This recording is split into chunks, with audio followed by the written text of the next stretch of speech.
Okay, good afternoon, everybody. So apologies for the delay, for the technical issues. My name's Lynn Jackson, and I'll be moderating the session this afternoon. We've got two presentations this afternoon for two different e-learning courses which have been developed. To start off with, I'd like to introduce and invite Nicole France, who's the team leader of the Equitable Livelihoods team of the FAO's Fisheries and Aquaculture Division in Rome. Nicole, I don't know how you... Thank you, Lynn. And good afternoon, colleagues, Congress participants, and small-scale fisheries advocates. It's a pleasure for me to be here today, even though it's only online, for this session and as part of this Congress. I take the opportunity to congratulate TBTI and partners for the 5 regional small-scale fishery congresses organized during this International Year of Artisanal Fisheries and Aquaculture. You see my t-shirt. The outcomes of these congresses will inform the final recommendations of this international year. All of you are here already aware of the important contributions small-scale fisheries make to food and nutrition security and livelihoods in Africa. As FAO, we work with partners on several initiatives in support of the implementation of the small-scale fisheries guidelines in Africa. Some of these initiatives have a focus on post-harvest activities, the role of women, and supporting sustainable food systems. There are also some countries spearheading a comprehensive approach by developing and implementing national plans of action for the small-scale fisheries guidelines implementation. And we heard about some of those experiences in a session yesterday. What we will talk about in this session today is something that we hope will assist countries to continue their efforts to better understand and support small-scale fisheries. The 2 e-learning courses we will hear about have been developed based on work initiated in your region, but they're global products and will hopefully be used widely. The first course on small-scale fisheries governance was developed in collaboration with the International Ocean Institute, Southern Africa, or IOI, South Africa. And the starting point for the course was a regional online training developed and delivered already in 2020. It had originally been planned as an in-person event, as we all know, the pandemic taught us to do things differently. And this has also contributed to our decision to turn it into an e-learning. We are about to finalize this course and it will be made available online shortly. The second course is already published and can be accessed on the FAO website. It is on legal and policy considerations for sustainable small-scale fisheries and was developed together with the One Ocean Hub. It builds on experiences of 2 workshops, one in West Africa in collaboration with the FAO GEF Coastal Fisheries Initiative, or CFI, and in Cabo Verde, Côte d'Ivoire, and Senegal, and the other one in South Africa, Ghana, and Namibia in collaboration with the One Ocean Hub. As you will see, these 2 courses are complementary, with the first one giving a broader overview of the small-scale fisheries sector and the small-scale fisheries guidelines, and the second one providing more details on policy and legislative assessments, reviews, and reforms that need to be considered to protect the rights of small-scale fishers, fish workers, and their communities, and to achieve sustainable small-scale fisheries. A lot of efforts have gone into these courses, not the least from our colleagues in the FAO eLearning Academy, and I would like to take this opportunity to express my appreciation of this great contribution. So now, without further ado, I would like to give the floor back to Lynn Jackson from the International Ocean Institute, who will moderate this session. I hope you will enjoy it and that you will all visit our FAO e-learning platform to do these courses. Thank you, and back to you, Lynn. Thank you, Nicole. Okay, so I'm going to start off giving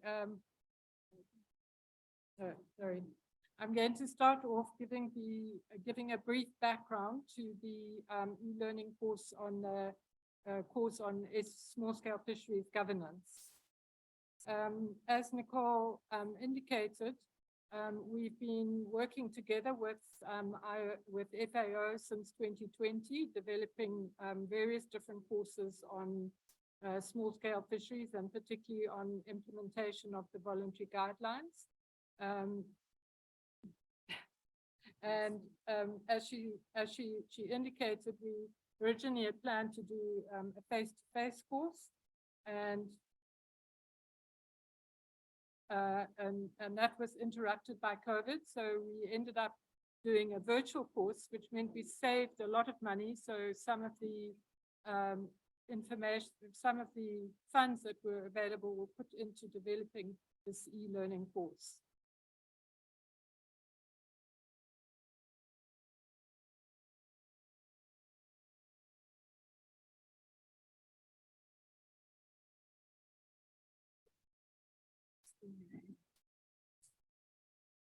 Okay, no, it's fine. So the first, this screen slide that's on the screen now is the first slide of the ocean governance course. So when you go into when eventually you'll be able to go online, this is the first slide that you will be able to see.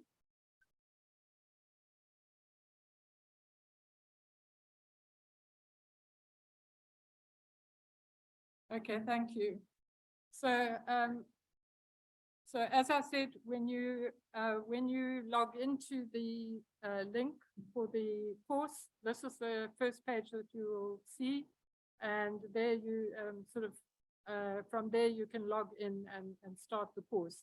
We're obviously not going to show you the whole course this afternoon. We're just going to show you a few of the slides and give you an outline of what the course, the content is. The first few pages are sort of a preliminary information and provide you with some information on the objectives and what the target audience is. So this is also all part of efforts to create an enabling environment for implementation of the FAO's voluntary guidelines for sustainable small-scale fisheries.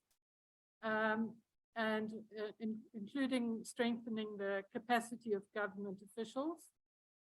It gives you some indication of who the target audience is, but although it's fairly limited as per the slides, it's obviously open to anybody that finds it interesting. Just to talk a little bit about the course structure. It consists of 5 different lessons, and we'll be covering each of the 5 lessons to a certain extent this afternoon. It also gives you an indication there at the bottom how long each lesson is. So the total course is about 3 hours, although there are a lot of drop downs and links to other information. So to some extent, it depends on how much you want to get out of the course. You could spend a lot more time going through some of the supplementary information. The course will be certified, and so each lesson also contains some tests. So the test your knowledge on the slide, which you have to complete to move on to the next slide. I think most importantly is to indicate how the lessons of this course link back to the SSF guidelines themselves. And so the guidelines comprise a preface and then 3 parts. And so our lessons are linked to that. Lesson 1 really gives you an indication of what's covered in the preface of the guidelines. Lesson 2 covers the objectives, scope, and principles of the guidelines, which are in part 1, the introduction. Part 2 covers responsible fisheries and sustainable development, and that's covered by lessons 3 and 4 of the course. And then part 3 is about ensuring an enabling environment for the implementation of the guidelines. And similarly, lesson 5 covers how to create an enabling environment, particularly at the national level for inclusive and collaborative government. So to be able to implement the guidelines. So that was just a very brief introduction, and now we're going to go through each of the lessons, and I'd like to invite Lena Westland from FAO to take us through lessons 1 to 3.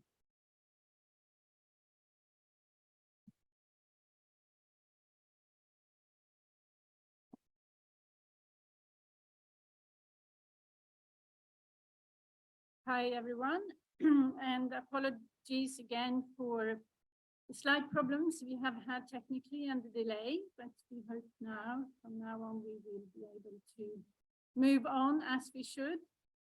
So I would like to go through lessons 1 to 3 with you out of the 5, and then I have other colleagues that will talk you through the remaining 2 lessons. So these 3, now I can see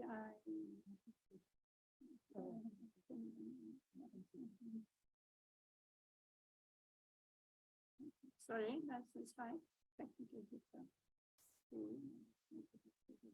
Okay, I think we can leave it like that. The 3 lessons are first one on introducing small-scale fisheries more generally. Then we have the second lesson on the international legal policy frameworks, and also we start talking about small-scale fisheries guidelines. And then the lesson number 3 is about the principal concepts and approaches to small-scale fisheries governance.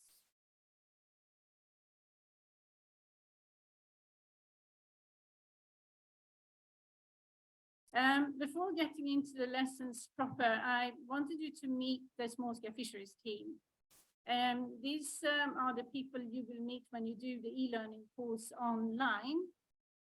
They will appear also in the presentations we're doing here, but you will see when you do the e-learning properly that these are the people who take you through the course. Now, for today, you will have me and my colleagues doing this for you. But we have normally an FAO fisheries expert, and we have an NGO person, and we have a ministry representative who will be discussing around the different topics of the learning. Then if we go into lesson number 1, that's the introductory lesson. And in this lesson, you will learn about the importance of small-scale fisheries, their characteristics, and also a bit on their context, where they sit in socio-ecological systems. And it will also talk a bit about challenges and vulnerabilities associated with small-scale fisheries. I'm, of course, not going through the whole course here, but I've just selected a few slides and a few images from the course to talk you through. And one of them is about the importance of small-scale fisheries with regard to employment. There's 130 million people who are participating in small-scale fisheries through employment, and many more if I look at how many are actually dependent on small-scale fisheries. It's an extremely important sector.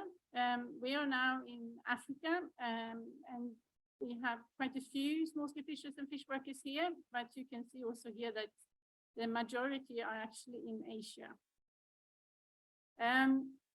Many of you know that there is no globally agreed definition of small-scale fisheries. Many countries do have definitions, but they are often based on vessel size or power or gear types, rather limited number of criteria. We feel that doesn't really do justice to small-scale fisheries. So FAO is piloting a matrix approach to try to characterize small-scale fisheries a bit more broadly by looking into other types of criteria, like the ownership or how catch is used. So this course also talks you through this matrix and how it can be useful. Then what else did we learn in lesson 1? We will look at how small-scale fisheries sits within socio-ecological systems. Small-scale fisheries can't, of course, be seen independent on their environment. So this is very important to understand as well, how it links and relates to the social, ecological, economic, etc. systems around them.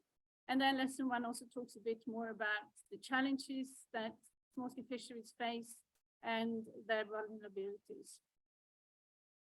So that was lesson number 1. Then we come to lesson number 2, and then we look more into legal and policy frameworks. and also how they relate to the SDGs and the human rights-based approach that is a fundamental basis for the small-scale fisheries guidelines. The legal frameworks that are relevant to small-scale fisheries, I will not dwell on this at all, actually, really more than saying a few words on the small-scale fisheries guidelines, because my colleague Anna will talk a bit more about that in the second e-learning course that will be presented. But I have to say a few words about the small-scale fisheries guidelines, although I'm quite sure that the people in this room and online following this presentation, you know the guidelines very well. And then you know that it is an international instrument that is entirely dedicated to small-scale fisheries that brings together social and economic development with responsible fisheries. So it goes beyond fisheries itself and looks at the reality of small-scale fisheries livelihoods. It complements other international instruments, including the Code of Conduct that sort of flashed past now in the previous slide. And it has 5 thematic areas dealing with governance of fisheries and resource management, social development, employment and decent work, value chains, post-harvest and trade, gender equality, and disaster risk and climate change. These will be talked more about by my colleague Kashifa in a little bit when she goes through one of the subsequent lessons.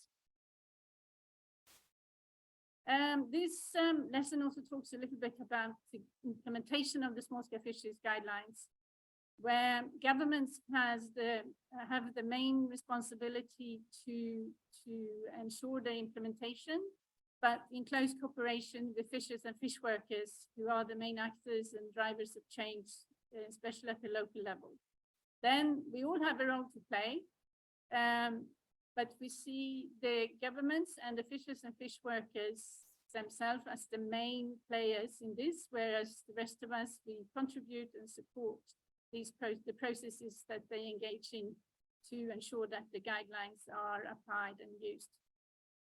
You can also see the SDG circle on this slide, and this is to say that the small-scale fisheries guidelines contribute to the achievement of the SDGs, not only the SDG 14, which is the one you may firstly associate with fisheries, but also many of the others, including the no hunger and elimination of poverty, gender equity, etc.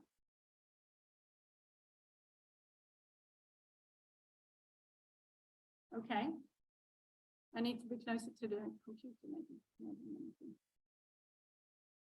Apologies to online if you can't hear me. Thank you for letting me know. I wonder if it's better now. I may have been too far from the computer.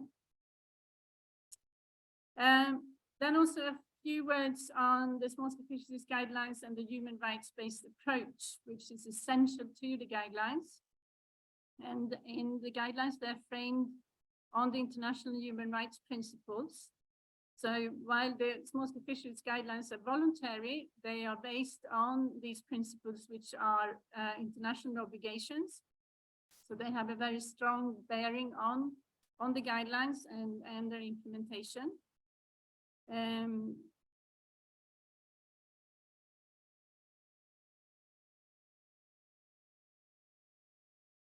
Sorry. Okay. Then we come to lesson number 3, and that will look a bit at the concept of governance. And it talks a bit about the concept of governance in more general terms, and then it also looks then at principles of good governance and how that relate to the small-scale fisheries guidelines. And it talks more specifically of 3 approaches of collaborative governance that I will mention briefly now. First, yes, a few more words of governance as such, which I'm sure you know at least as well as I do, is can be defined in different ways, but it's overall the overall framework within which interactions and in society are framed, comprising political, institutional, cultural frameworks. And the collaborative approaches for governance that we will look at here are co-management, the ecosystem approach to fisheries, and the sustainable livelihoods approach. So co-management can also be defined in a few different ways, and co-management also exists in different forms. But it can be defined as a partnership arrangement in which governments and legitimate interested parties share the responsibility for management.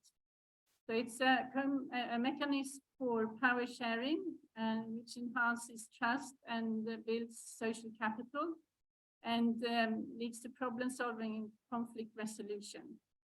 So that's a very important concept in the context of the small-scale fisheries guidelines that really promotes participation of stakeholders. The ecosystem approach to fisheries is also part of the recommended approaches in the small-scale fisheries guidelines, and something that I'm sure FAO is promoting more broadly, not only for small-scale fisheries. The approach, EAF for short, is also a participatory approach built on consultations with fishing communities and stakeholders, and is a guiding principle for how to ensure comprehensive and sustainable management of ecosystems. And important to note that the EAF approach also recognizes that people are part of ecosystems. And the last approach that the course talks about is the sustainable livelihoods approach. This is something I feel that we talked more about, so maybe 20 years ago or so, but it's still a valid way of seeing things and looking at different parts of people's livelihoods and see how to address those to achieve sustainable results, and also in close collaboration and participation with stakeholders. So that was all from me. Now I will pass on to Kashifa, who will talk you through lesson number 4. Over to you, Kashifa.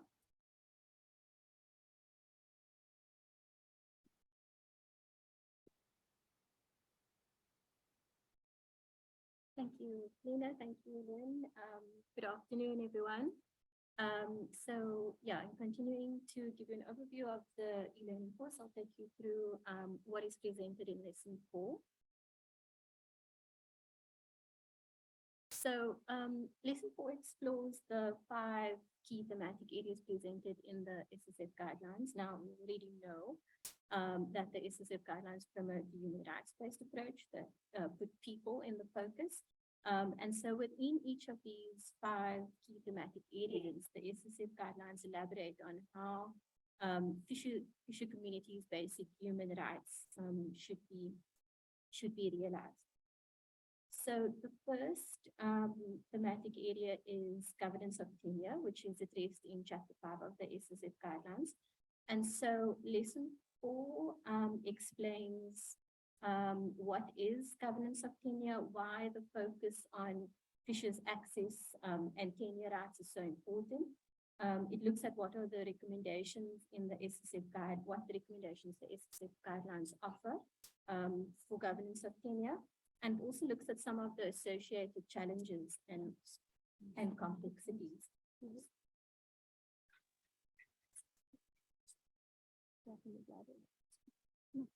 Through the mic, towards the computer center. Apologies.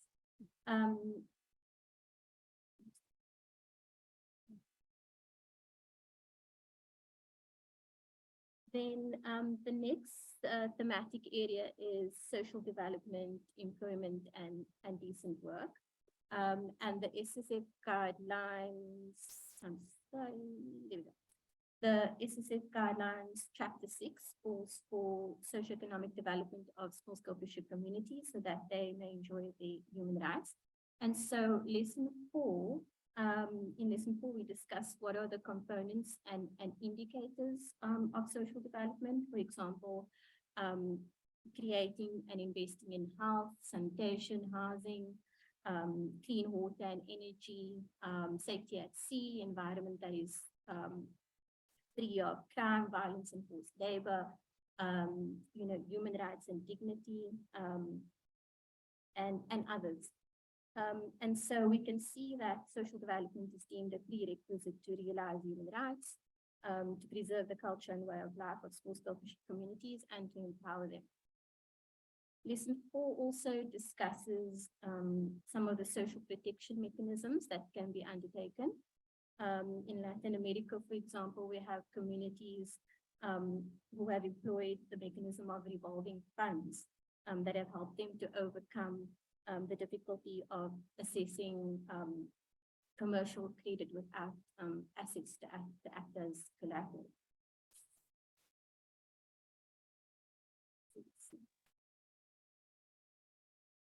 Then the next thematic area discussed is value chains, post-harvest and trade.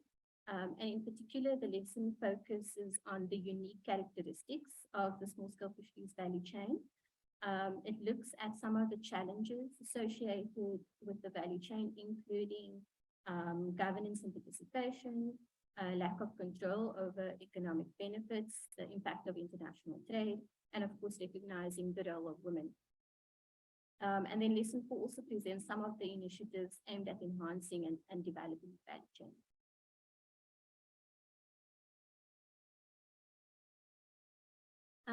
So Chapter 8 of the SSF Guidelines is dedicated to gender equity, but really the emphasis is that gender issues are cross-cutting, and gender equity and equality is a core objective and guiding principle of the SSF Guidelines. And so Lesson 4 describes the critical role of women in small-scale fisheries, the critical challenges they face. Lesson 4 also presents some of the related instruments and commitments to fighting gender discrimination. It emphasizes that the SSF Guidelines draw specific attention to the needs of women. And it also looks at some of the programs related to the SSF Guidelines implementation in sub-Saharan Africa that focus on empowering women in small-scale fisheries for sustainable food systems. And we heard a little bit about this in the session yesterday afternoon. Also in June, earlier this year, we were conducting a training event in Malawi in support of the development and implementation of the National Plan of Action. And we were fortunate enough to visit one of the project sites on Lake Malawi. And the photos in the right-hand corner are actually taken in the community where we've heard from the women how the program has improved their income savings, how they are now able to build financial reserves, and how it has also impacted on the gender dynamics at landing sites and trade, for example. And then finally, Lesson 4 looks at disaster risk and climate change, which is discussed in Chapter 9 of the SSF Guidelines. And Lesson 4 addresses in particular the specific vulnerability context of small-scale fisher communities to climate change and human-induced disasters. It looks at the impacts on small-scale fisher communities, how the SSF Guidelines respond, and the urgent call for action. And Lesson 4 also discusses some of the strategies to build resilience and adaptive capacity for small-scale fisher communities. So that in a nutshell is a quick glance into Lesson 4, promoting human rights in the small-scale fishery sector. And I'll hand you over to Lynn to take you through the next section.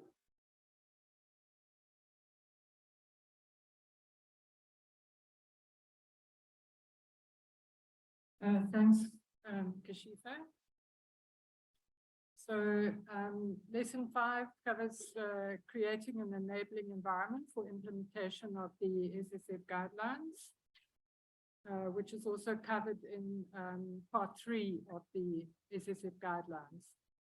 So I'm going to skip the details of these because so the 4 elements which are the focus of this lesson, and which are the elements which are required to create an enabling environment, are policy coherence, institutional coordination and collaboration, which is covered in chapter 10 of the guidelines, information, research and communication, chapter 11 of the guidelines, capacity development, covered in chapter 12 of the guidelines, and then implementation support and monitoring in chapter 13. So looking at the policy environment first, most of the, or many of the countries still have national legal frameworks which are sort of based on fisheries management approach rather than the human rights-based approach. And so one of the important components in creating an enabling environment is to undertake legal reform so that the human rights approach can be more properly integrated into the whole approach to fisheries management.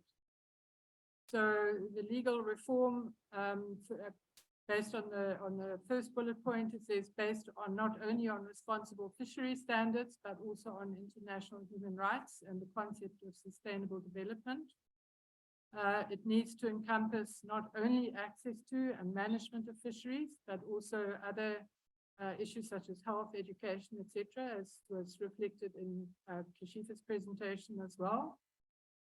It has to address questions of participation, inclusion, and non-discrimination between genders and different economic classes. And again, this is sort of one of the key principles of the guidelines. And then it also needs to provide for capacity development, specifically with the intention of empowering the small-scale fishers and fisher communities themselves to be able to participate in the decision-making processes that directly affect their rights and their livelihoods. In terms of addressing information gaps, I think everyone's aware that the lack of data and information on small-scale fisheries was one of the factors which has resulted in a lack of understanding of their importance. This started to be addressed with the publication of the study between FAO, World Fish and the World Bank, which was entitled Hidden Harvest, but that's quite old now, was published in 2012.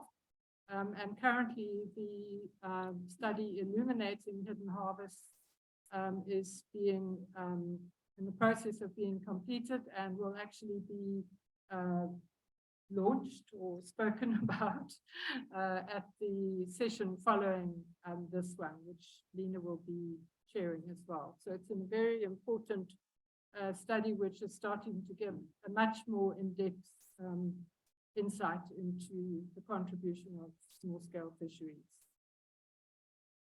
But an important component of that is also looking at how to integrate the fisher knowledge, so the knowledge which the fishers themselves acquire by being directly involved in harvesting, processing, and so on, and to be able to integrate that with scientific knowledge. So this looks at the different types of knowledge, different definitions, and then starts to look at how that can be integrated. So it looks at various mechanisms for gathering local knowledge, including some new sort of technological developments, which involve the use of smartphones, and which is really being, I think, being a big asset presently to enabling fishers to access markets, for example. And then, of course, having that knowledge of the local people integrated also enhances the ability for them to participate in management, because their considerations are being taken into account when the sort of management regulations and so on are being designed. And then, of course, developing capacity is also a very important component.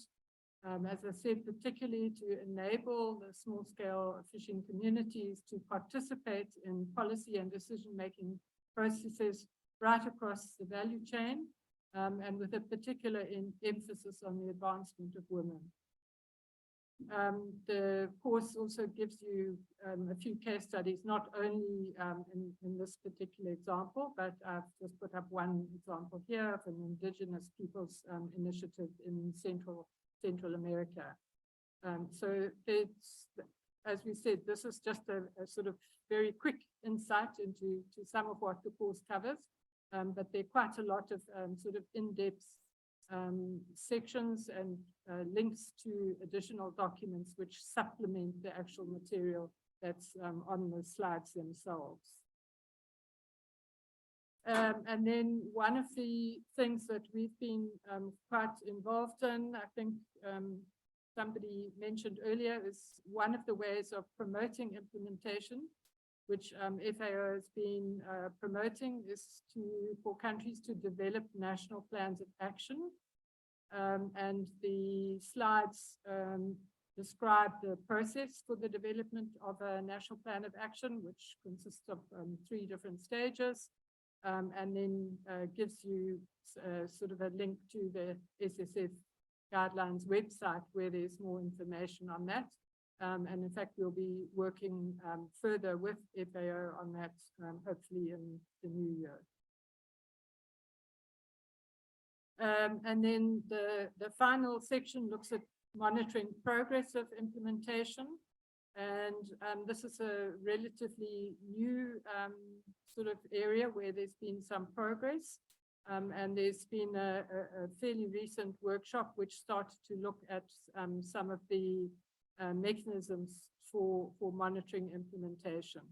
And the outcomes of that workshop you can access through a link on the bottom right of this particular slide. So that's a quick snapshot of what our e-learning course on SSF governance looks like. We do have a few minutes now to take questions.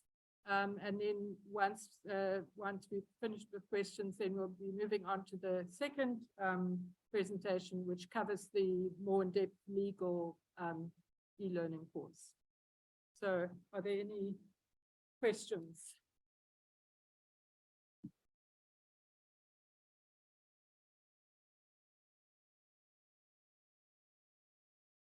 Yeah, hand over there. We have to come out.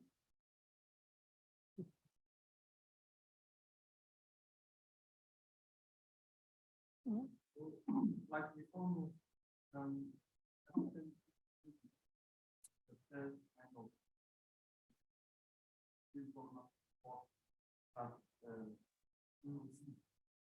so I want to know how different it will be from the other kind of what are some of the things that come out of their own. Thank you, Robert. I think I may need question close the computer because I don't think people online can hear. Anyway, the question was how this course was different from other governance courses we have or will be coming or have had already. I guess there are always overlaps because we are learning as we move generally in fisheries and development. This course focuses very much though on the small-scale fisheries guidelines and small-scale fisheries. So I think in the same way as the small-scale fisheries guidelines represent a new approach to small-scale fisheries where you go beyond fisheries, this course brings that up strongly. and likewise the human rights-based approach.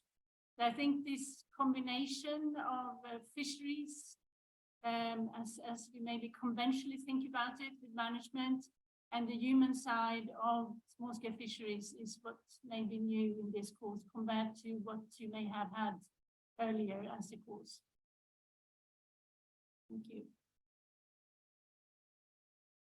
I mean, I think just the fact that it's an e-learning course as well, so that you can access it you know, anytime. It's not an organized course with in a particular venue and with particular experts. It's something that you can also do in your own time. So you can do lesson one, you can see how long that's going to take, and you can allocate time when you need to be able to go through all the lessons at your own speed. So I think that's what. Any other questions?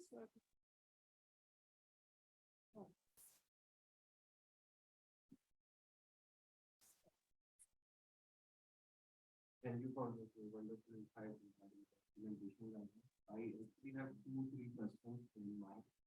The first thing is that are these guidelines binding or it's voluntary? And if it is binding, then this course actually works in the context of Asia-Pacific region or other regions as well. This is my first question. And the second is that in lesson 123 that you mentioned, that in lesson 3 there is a topic that covers the vulnerabilities of the community.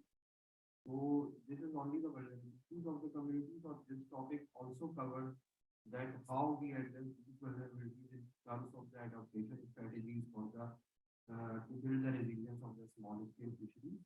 And along with that, I have one more question regarding the sustainability and finances of the small-scale fisheries. Do these guidelines cover the finance, how we can get the sustainability of the small-scale fisheries, or from where the finances can come to cater the problems that we are facing? So these are two things. Sorry for the long question. Thank you. I'm not sure I caught all of them, but and some of them are not directly linked to the e-learning course themselves. But so first of all, the guidelines are voluntary. So that as Lena explained, they are linked to elements which are in other international legal frameworks. And so there are components in there, although the guidelines aren't are voluntary, some of the provisions are similar to what's in international frameworks. And so they sort of mandatory in terms of other legislation, but not directly themselves. Vulnerability, I don't know if you wanted to talk about that. The course itself, I don't think goes into that much detail because it's more about the guidelines, and the guidelines don't go into that much detail, but it might give you a pointer in which direction to look. And then also the financing, the guidelines don't talk about the financing, and so neither does the course, as far as I know. Lena, I don't know if you Just adding on that last one, yes, of course we need financing, and I think we're also getting better at looking at different types of financing, collaboration with the private sector. There are the NGOs, etc. And I think what is a positive development is seeing that the small-scale fisheries guidelines seem to be mentioned and cited more often now in many contexts where we talk about development, which I see as a sign that more efforts are being made to implement them, or paying attention to small-scale fisheries, which may then also bring the financing that is needed. But I still think we need to create more awareness of how important small-scale fisheries are, especially for some of these areas where you may not be able to put the monetary value on their contribution with regard to nutrition and livelihoods, employment, etc. So there's more work to be done, and yes, we need to find more solutions for moving forward. Thank you. Okay, thanks. Yeah, there was one more question at the back, and then after that we need to move on. I see one more question there, so we'll take those two, and then we need to move on.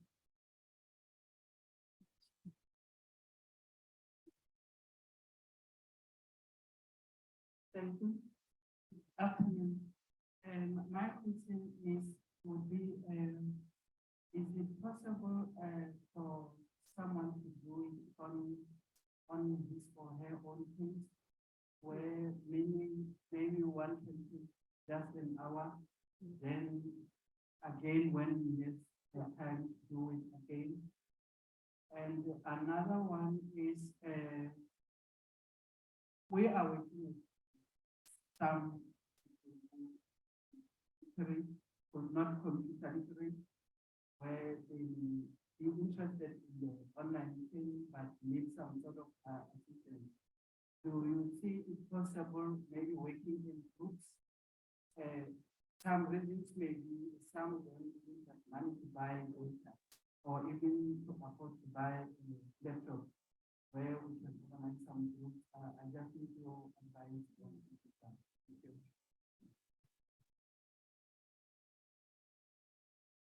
Yes, thank you. Yes, you can work at your own pace completely. So each lesson is separate.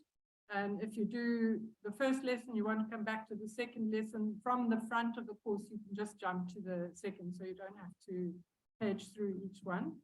And then in terms of working in groups with people that don't have access to computers, I suppose, I mean, the best thing would probably be to look at say a community organization that might be able to get some funding, which could then provide access to individuals that don't have access to computers otherwise. But you obviously need a computer to be able to do the course. Yeah. Okay, if we can take.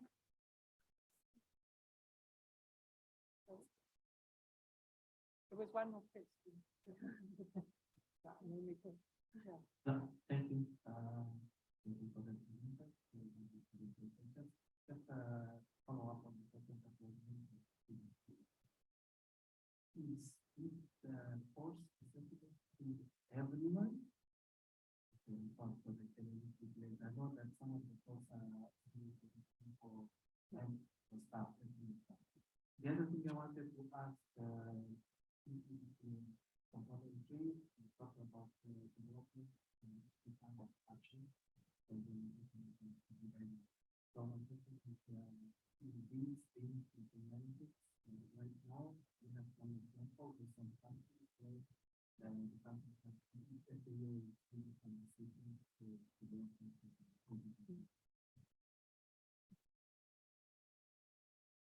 Okay, thank you. Yes, it's accessible, it will be. It hasn't actually been put online yet, but it will be shortly. And there are a number of countries who are already doing national plans of action. Lena, I don't know if you want to build on that, but we actually ran a training course around the NGOs in Malawi earlier this year. Yes, thank you for that question about whether there are countries implementing the small fisheries guidelines via national plans of action. We had a session on that yesterday, and I think if you are interested, colleagues in this room now, could also maybe provide more information on a one-to-one basis. We have Alusha from Namibia here that's been leading the work on Namibia's national plan of action, and we have Armenia from Malawi, and they are working on theirs now. And we have also a national plan of action in Tanzania, and Uganda has started their work also on one. So there are a few examples, but we will be very happy to see many more of them. I think now we really need to move on. We have one more presentation on the other e-learning course that we want to introduce. And I'll give the floor now to my colleague, Anna.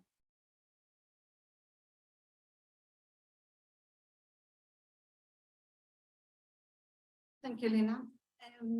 So we will make a short presentation on a new e-learning course that is now available on FAO website, and it's free. It's very easy to access and it's very easy to follow as well. And it's on the legal and policy considerations for sustainable small-scale fisheries. Elisa Morgera, the director of the One Ocean Hub, we co-developed this e-learning with the One Ocean Hub. So Elisa is gonna start giving a first introduction to the course. So Elisa, if you want to turn on your camera. Thank you so much, Anna. And if we can move on to the next slide then. Yes, so this e-learning course very much builds on a suite of tools that FAO and to some extent the One Ocean Hub have contributed to develop, very much to not only better understand the rights protected by the small-scale fisheries guidelines, but also really understanding in what ways national legislation provides both opportunities, but sometimes barriers to the protection of small-scale fishers and their rights. And so FAO has published a legislating guidelines on the SSF guidelines, as well as a diagnostic tool for sustainable small-scale fisheries that helps to navigate national legal and policy instruments in understanding to what extent different countries are fully implementing the SSF guidelines. So as part of that, if we move on to the next slide, the idea of the course was very much inspired by the work in preparing the policy and legal toolkit and what we've learned in the regional workshops that were mentioned at the start. And the idea was then to capture the learning and convey it in a way that would be accessible to a variety of different actors who engage with the small-scale guidelines and operate at the national level to make sure the national law is aligned with the SSF guidelines. And so the course is addressed both to lawmakers and judicial authorities, but also to local governments, civil society organizations, and small-scale fisheries advocates and representatives to all be brought to the same page in terms of engaging with and assessing whether national laws are in line with the SSF guidelines. Going on to the next. And so the idea is really that the course is both a way to enhance knowledge, but also to provide recognition of the knowledge that different participants will have by the end of the course. And the certification is really an important element of broader recognition of the knowledge and contributions that different actors, including small-scale fishers, advocates, and civil society can make to national law and policy-making processes. Going on to the next. So the course is structured in 5 lessons. The first one really introduces the SSF guidelines and really looks at the other tools that FAO has developed to support helpful discussions at the national and local level about how national policy and law support or in what ways they maybe have created barriers to the full realization of the small-scale fisheries guidelines, and very much looking at how the human rights approach and the ecosystem approach can come together and complement each other in that effort. The lesson 2 is about the international framework, and it's another way to really fully understand that point that was raised in the question just now about what are the binding international obligations on different states to protect the rights of small-scale fishers and support sustainable small-scale fisheries, and where there are other important elements of clarifying the relevance of international law at the national level.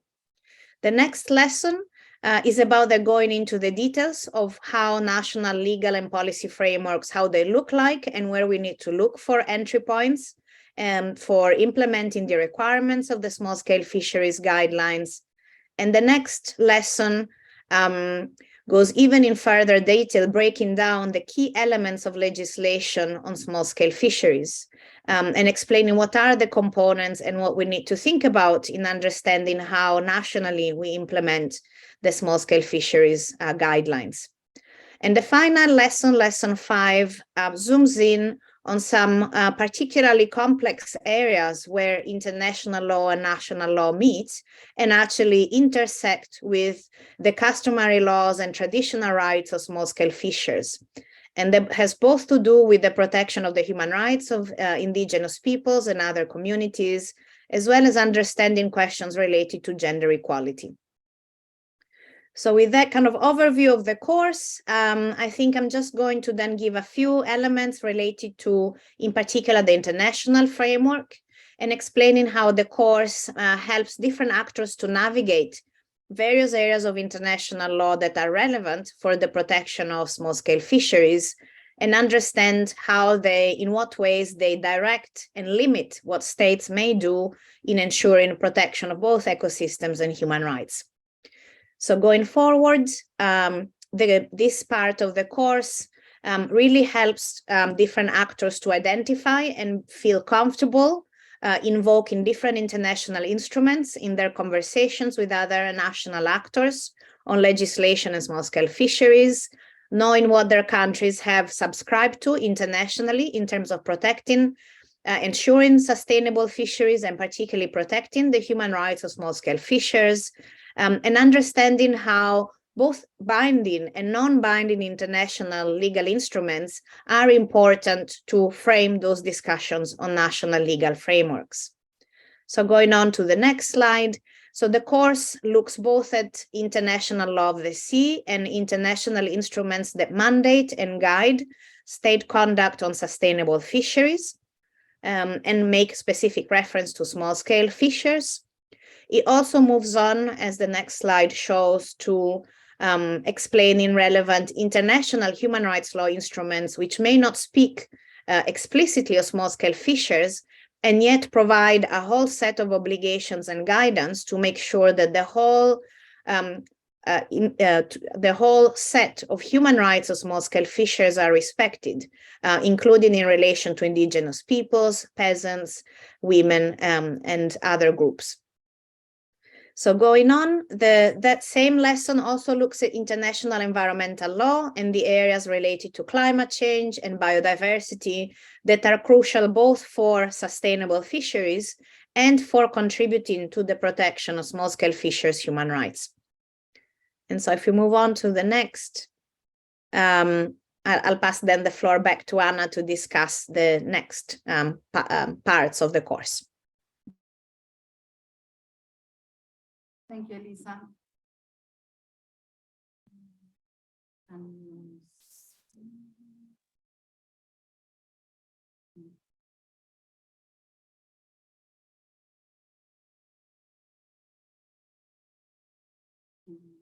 Still see Elisa on the screen.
Okay, sorry about that. I think we have some issues here, and we cannot.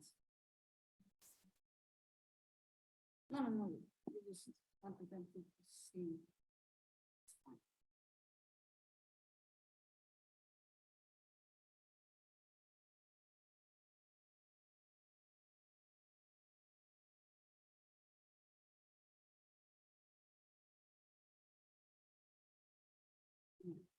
Okay. So lesson lesson 3 looks at assessing the legal framework, legal and policy framework. And from what Elisa was explaining, so there are international binding and non-binding instruments relevant to the small-scale fisheries sector. But these instruments need to be transposed into national legislation in order for them to be implemented. So we have developed a legal and policy diagnostic tool. And what this lesson does is to help to explain how to navigate with these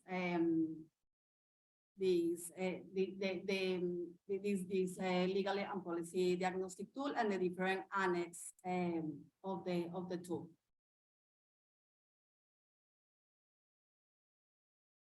So the first, let's say like the third step after doing the analysis of the international framework is to identify national policies and legislation. So first, users need to look if there is a small-scale fisheries legislation or policy in the country, and if there is one, the assessment needs to start with that policy or legislation. Then we move to the analysis of the Constitution or fundamental law. And here what we want to analyze is the human rights principles that are in the Constitution that of course are applicable to all of us, but they have like a fundamental relevance for the small-scale fisheries sector. And we want to compare the fundamental principles in the Constitution with the principles, the guiding principles of the small-scale fisheries guidelines to see how these align. Then we move into the analysis of the fisheries policy. So the user needs to look for the relevant fisheries policy in the country, and then you will find an annex where you can do an assessment of how this policy implements some of the aspects of the small-scale fisheries guidelines. Then we move into the selection of the primary and secondary legislation. So the primary legislation in the country is the Act, the Code, or the General Fisheries Law. And the secondary legislation is a decree or a law that takes on board, like develops more in the primary legislation. And in the e-learning, you will find like the e-learning will guide you through each of these steps, and will guide you through a checklist that we have in the legal and policy diagnostic tool, where the provisions of the small-scale fisheries guidelines have been amended to as questions, so you can assess if the legal and policy instruments in your country address the small-scale fisheries legislation sufficiently, it has gaps, what are the strengths, and then come up with recommendations. For example, your recommendations can be, we need to do an amendment of the legislation, or we need an entirely small-scale fisheries legislation or policy, which can be the NGOs. The next lesson, as Elisa was mentioning, looks into the legislative guide, so how to develop legislation if the idea is to develop a new fisheries legislation, and talks about also the importance of including public participation of different stakeholders in the whole legislative process. And this is something that we have been discussing in this Congress of this importance. So let's say that after doing the analysis, you found that there is the need to do an amendment of the legislation. So you will look at the consolidation approach. So you will amend, you will like propose or an amendment of the legislation, or to the enactment of a different, a separate legislation on the fisheries. The public participation process is crucial if there is going to be development of new legislation for the small-scale fisheries sector. And this public participation needs to be ensured from the start of the legislative process to ensure that the voices of all stakeholders, most importantly small-scale fishers and their communities, are considered and consider the power imbalances of gender, income level, provenance, and socioeconomic interest. This will increase the legitimacy of the law, create a sense of ownership in the different stakeholders, and lead to better implementation of the law. Also, the human rights holders, the small-scale fisheries community, the small-scale fishers themselves, need to know how their rights are going to be impacted by this new legislation. And here we look at the components of small-scale fisheries legislation, so you can have a look at this in the course. I'm not going to go into detail of this now. And then I'll give the floor to Elisa to talk about the last lesson. Thank you, Anna. Yeah, and the last lesson, we really delve into some of the most complex areas of understanding to what extent national law supports the SSF guidelines, and that has to do with understanding the requirements for the protection of human rights of indigenous peoples and other communities, including respect for the customary laws of indigenous peoples and other communities among small-scale fishers, and ensuring gender equality and protecting women's human rights in that context. So which is a particular aspect of looking at both the human rights approach and the ecosystem approach. So here, what we're sharing is really not only how both elements of international law come into play, maybe going a bit more depth, but also lessons learned, for instance, in South Africa and Ghana under the One Ocean Hub, and what our researchers and many other colleagues in civil society working with small-scale fishers have understood in terms of the challenges in this area. And so thank you. So we look both at questions related to socioeconomic marginalizations for indigenous peoples, their exclusion from economic benefits from the fisheries sector and other related sectors, and also the harmful effects of various global processes, including on their cultures, as well as their identities, resources, and territories. And really looking at how, in particular, the UN Declaration on the Rights of Indigenous Peoples and the UN Declarations on peasants are relevant for understanding this aspect in the small-scale fisheries sector.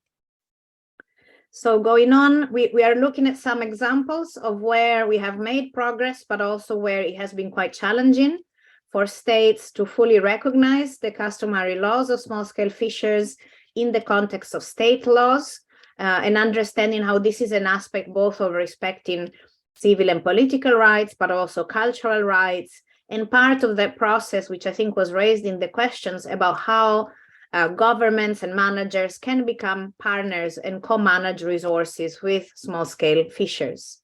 But also some of the challenges in court and elsewhere to understand what customary laws are and what they say, and how we can bring them together with state law. Next.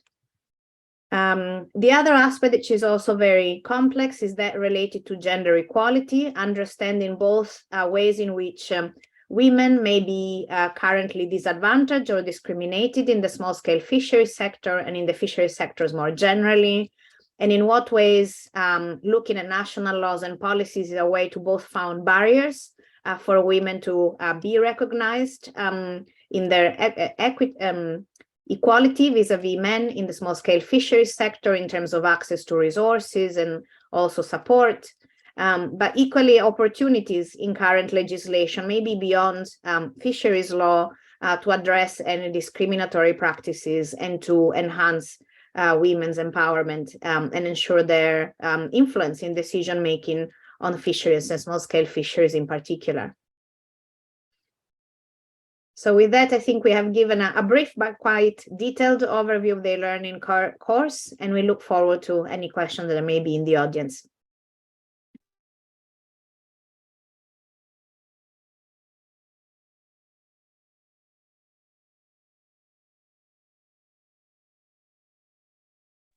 Anna, just to let you know, your mic was muted. So in case you've addressed anything to me, I didn't hear it.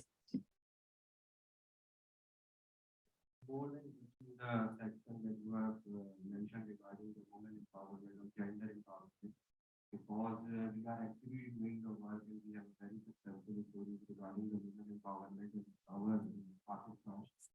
So I think there should be some success stories of other regions as well, should be in the guidelines for the participants to understand what the other continents and the other ocean regions are doing in the perspective of gender empowerment. Because as we say, in the policy work, the women cannot be heard. And same in Pakistan, the community women who are continuously engaged in the small-scale fisheries, and they have a lot of issues there because basically they are involved in the fisheries of the research plan. And due to that, every woman has got a skin problem because they work for around 12 to 15 hours for the crab catching, for the catching of crabs on the research plan. But they didn't got appreciated, and they are not even allowed to sit in the discussions within the community. What we do is we empower our women. We made this network. Basically, if there some man is working, we call him, do a good job, we call him a hero. So we made a heroes network because if women, the work they are doing, we call her a hero. So we made a heroes network in Pakistan where we become the voice of those women who are working in the community, and we allow them. We definitely face a lot of trouble because of the traditional values. They are not allowed their women to come in front of the participants or in any sort of workshop or meeting, but we raise the awareness and work on the communities, and now finally the women in Pakistan, they are not even contributing in the discussions within the community. We take our women from to the national level, to the regional level, and to the global level. And in these women of the communities who initially not allowed to speak in the local community meeting are now participating in the global climate summit or the COP meeting.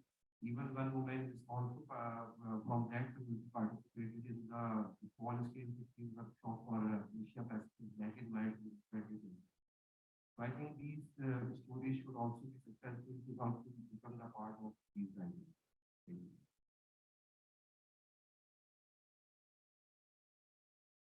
Thank you. I don't know, Elisa, if you could hear that question or not. Okay. Well, the question was about lessons on women empowerment, and the example that was shared here was the example of Pakistan and how women are empowered to have a voice in the making of a policy, you know, for small-scale fisheries. And maybe Elisa can give us some like very brief points of women empowerment in the legislative and policy making process. But I think the example that you just shared with us is an example for everyone. And it's something that we actually should learn from you. And this is how I think why these type of Congress are very, very useful for everyone, because this is a mutual learning process.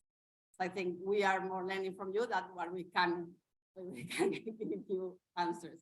But I don't know, Elisa, if you want to say something about women empowerment in the legislative and policy making process. Yeah, and I very much agree with your point. This and also the point on customary laws really are areas where we need to learn from each other. It's very hard to get things right from the outset, and it's an iterative process of learning. What our colleagues in Ghana, for instance, are doing is, first of all, understanding in what ways women's contribution to sustainable small-scale fisheries are invisible or are not accounted for, the fact that they are not allowed culturally to go on the boats and fish, but they are very much involved in the processing of fish and marketing, and they have knowledge related to climate change impacts on fisheries that they can share.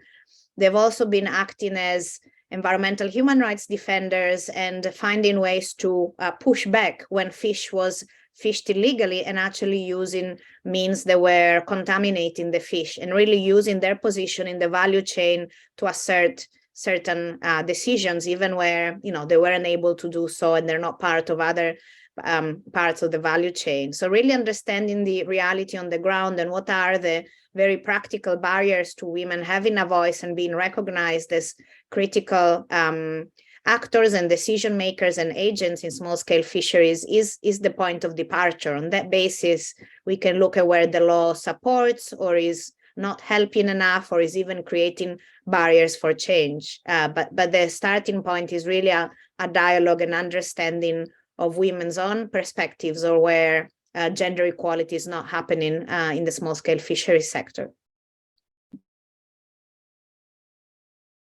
Okay, thank you very much, Elisa, and thank you for the question. I think that was, and your example was very good. We have to close off now, I'm afraid. We're out of time. I'd just like to ask Lena to make a few closing remarks. Thank you very much, Lynn, and thank you very much to the speakers. Apologies again for our technical hiccups, but these are things that happen. I hope you could follow well enough anyway, and we hope that you will now also go and look at the FAO eLearning Academy, where you will find already the course that Anna and Elise spoke about, and the first one we presented will be available there very soon, we hope. Thank you very much for your participation, and look forward to being in touch with all of you at another occasion. Thanks.